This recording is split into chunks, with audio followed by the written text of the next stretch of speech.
Donald Trump's deployment of the military into the streets of Los Angeles is a dramatic and disturbing escalation by the White House. In the past, governors facing urban unrest have requested that a president under Title X federalize their National Guard to buttress support and to calm cities that sometimes come under fire.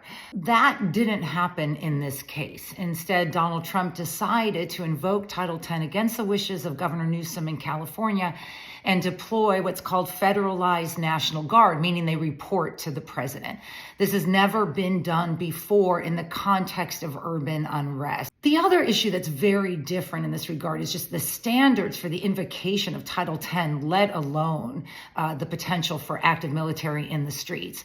I don't want to minimize the rioting or the destruction or the taking over of highways that's going on in these protests against ICE and the immigration raids that are ongoing. But that's why we have police departments, and that's why we have state police departments. I mean, we don't just invoke the military for anything.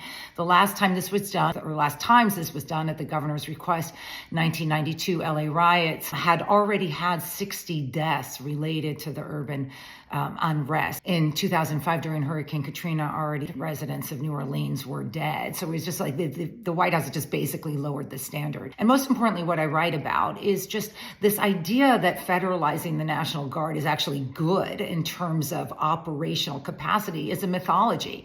In Los Angeles, when Governor Pete Wilson asked for the federalization of the National Guard, he came to regret it, essentially. The state National Guard knows the community. They know how to support local law enforcement. They train with them. Communications work, the command and control, let alone the mission, are relatively the same. The overlay of a militarized outside the state reporting to a president really did not benefit the calming that LA needed during the LA riots. And ultimately, it proved that the state National Guard was a better resource. So just something to think about in all these debates. Just don't believe that the federalized National Guard, let alone active military, somehow are better for urban unrest.